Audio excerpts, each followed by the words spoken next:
So in Revit, you're probably wondering how walls work. Typically, we start with walls because we want to lay down a floor plan.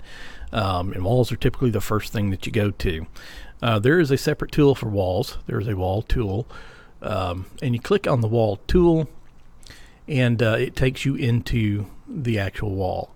And from here, you could select different walls. Right now it's just a generic 8-inch wall, nothing special about it. And to draw with this wall, and let's see, here we go. To draw with this wall, you just simply click and just draw, paying attention to your dimensions. You don't want to make a 5-mile long house. And you know, it's as simple as that. And you have what we call temporary dimensions right here that show you how long the walls are. I can get out of the wall tool by double clicking on the escape button, and then I can come over here and click on this wall, and it should give me some different measurements. Okay, well, that one gives me the width. Now you see this little arrow sticking outside of it. That arrow tells you what is the exterior surface, or which way the exterior surface is facing on the wall. This one is facing outside like it should be. If you ever get one that faces inside, if you just click on it like this, it'll be inside. But if you ever get that, just click on it to change it back to the outside. Click on this wall up here, then we get a depth measurement, a temporary measurement, 48 feet. And you know, that's in general how that works. But there's a little bit more in depth about walls other than just drawing a wall. Of course, you typically want to have a wall type. Looking deeper into this wall tool, I'm going to click on the drop down box, and you see there's architectural, structural, and wall by face. I really haven't used wall by face much, but I do have wall architectural and wall structural. Wall architectural is going to typically be above ground, okay, and then wall structural are going to be below ground, okay. And I am going to pause right here. Okay, continuing on. Okay, we're on walls, and we had structural and we had architectural. Typically, if you see this curved wall in the box, it's already defaulted to the architectural walls, so you can keep it just like that, or you can change it to the structural. But anyway, let's click on walls. There is a wall that I typically use as a template for, like, if I'm doing a residential building. And that wall, once I click on the drop down, I get to up here. It is the exterior brick on metal stud. And that's typically what I will start drawing with. But I may not want it to be just like this wall, so I will do some editing to that wall. And then to edit the wall, to make it like I want, I click on Edit Type. And I get this panel, and it gives me some details and stuff about the current wall that I'm working with. And I'm going to change some of those details, so I'm going to duplicate it, make a copy of it, and change the copy. I don't want to change the original. Okay, and I'm going to call this one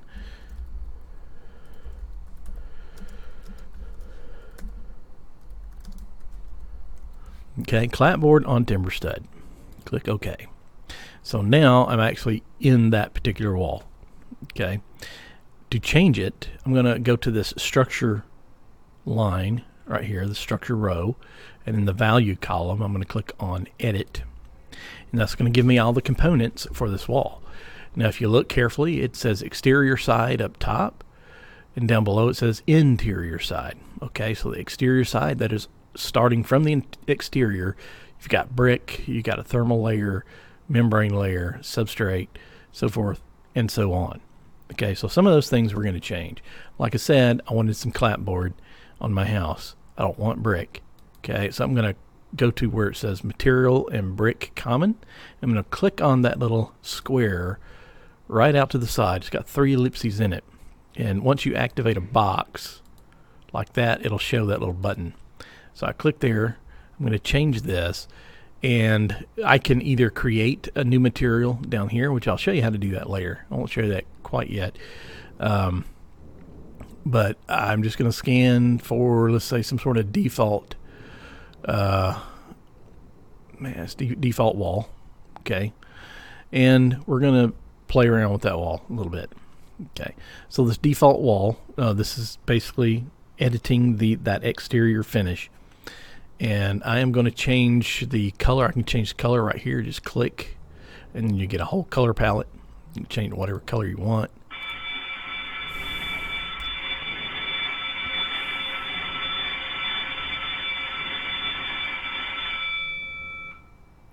And then of course you can set the transparency if you want a little bit of transparency to the wall or what have you, or the color.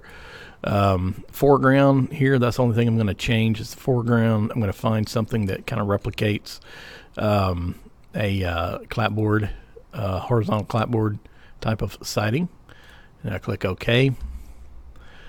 And let's see, I can edit these if I want to. I really don't need to, but you can play around with that to see what you get. But they're pretty self-explanatory. You know, background, cut pattern, foreground, background again, pertaining to the cut pattern, and what have you. So I'm done right now editing this wall. There is an option called Appearance, which I will show you later. I won't go into that right now, but it's really cool. Apply, and then OK. And now we have we're on that default wall material default wall. I could have renamed that as well, but I did not choose to do so in this case.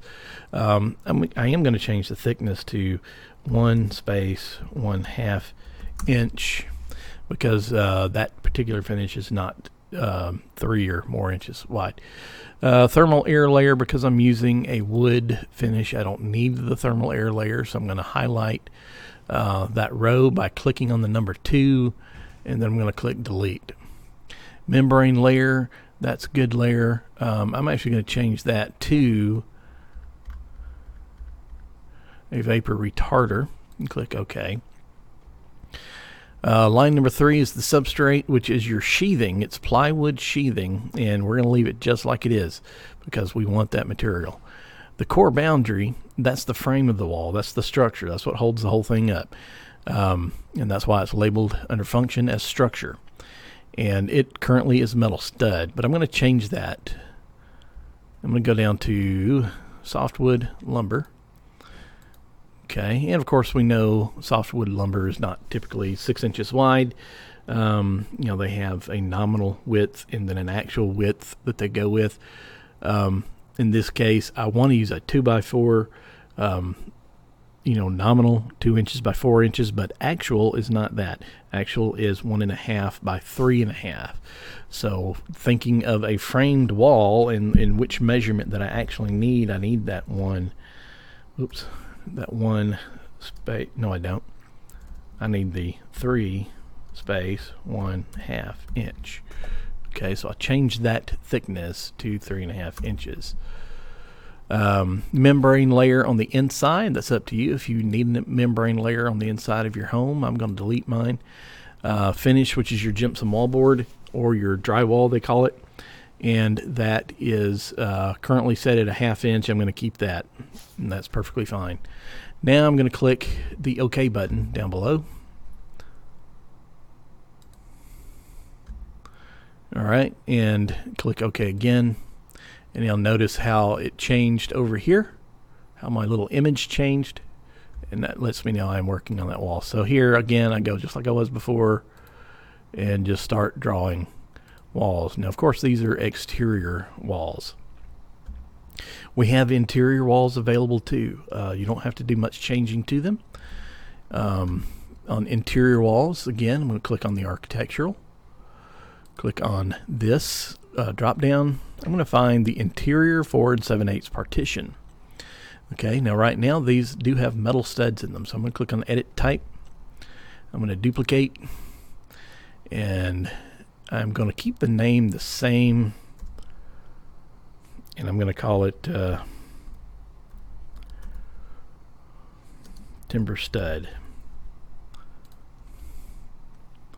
Then I'm going to click on the edit, or under the value column on the structure row. I'm going to click on edit, and here we have 5/8 gypsum wallboard on each side of the wall, on the inside and the outside. And then we have this metal stud layer at 3 5/8, and that's really 1/8 of an inch over what a typical 2x4 will come out to measure.